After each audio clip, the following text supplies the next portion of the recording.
Alright. For the last couple of years, I have seen Sci-Fi just take one hit after another, after another, after another. And I just get sadder every time I see this. I mean, first, the space operas went away. And the really good space operas. You know, Babylon 5, Deep Space Nine, Exo Squad.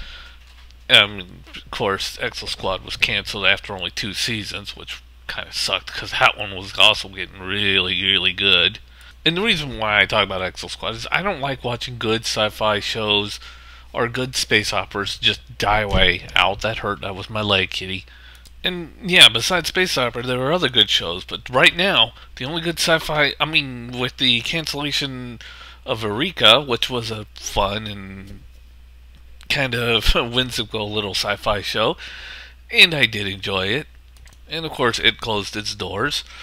We got Warehouse 13.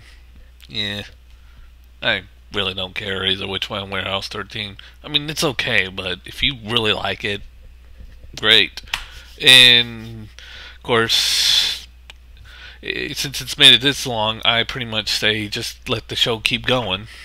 And, and I was fine with most of the Stargate TV shows, mainly Stargate SG-1 and Stargate Atlantis. I didn't really like Stargate Atlantis, but I didn't agree with canceling it and replacing it with that piece of shit known as Stargate Universe. So I made myself clear on Stargate Universe. I've hated that show.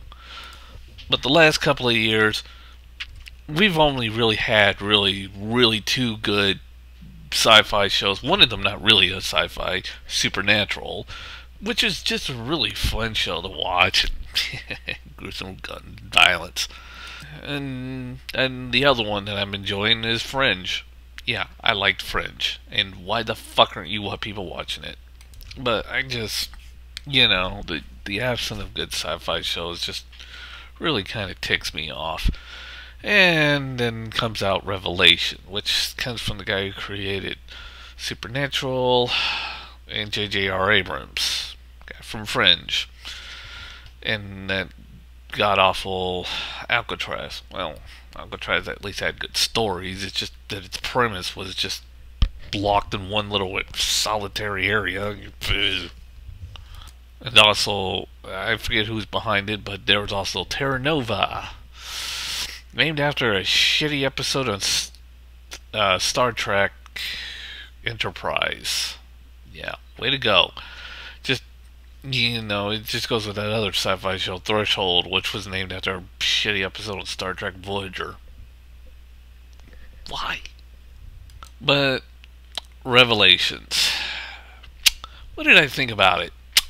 Well, for a sci-fi show with two really good creators who are going to go out there and just revitalize the entire sci-fi generation, they jumped off the fucking cliff, landed head first, did an entire backflip from the face, and just kept rolling on down and hitting every jagged piece of shit that was in front of them.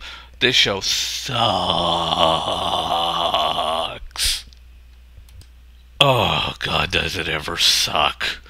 Everybody looks like they came out of a GQ magazine and look like they all had their haircuts and stuff. And no, I'm not going to act like that one kid who made a video review saying that if you turn off electricity, the guns won't stop working. Oh, that's really nice, kid, but guns don't need electricity, dumbass. When's the last time you had to plug in your bullets to help them fire? Oh, wait, that would be never. With jokes or the puns was bad. They were literally just trying to rip off better sci-fi shows. Mostly Star Wars. A couple others I can't remember and I don't want to remember. But mostly Star Wars. The main hero acting just like Han Solo in an apocalyptic world and only with swords. Yeah. Thanks to watching this piece of shit, I now know that there is no hope for sci-fi anymore. The future of sci-fi has gotten a lot darker and is probably going to be dead in the future. I mean, seriously, we're living in an apocalyptic world, but yet we're all clean-shaven and wearing shit that looks like we come out of GQ, yeah, it's being produced by NBC. You know, the same reject people that said we're gonna redesign G4 and turn it into a more acute, whatever GQ like television station. And to top it all off, they got this guy on there. Oh, this guy who's supposed to be the comic relief character. We all know that comic relief character. He's in almost every movie.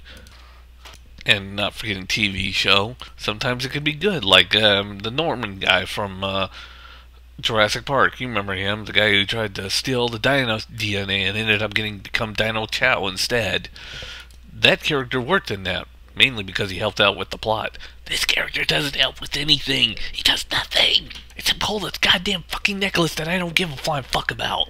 Yeah, the world shut off and it will never shut on again unless you hit this little necklace thing that was given to a small group of people for some bizarre, stupid fucking reason. Because, you know, that's what our United States wants to do. They want to completely destabilize the government for no fucking reason whatsoever. Or just destabilize every government. Just because. You know, just allow criminals to run around and openly rape and kill whoever's out in front of them. And well, I almost said atheist.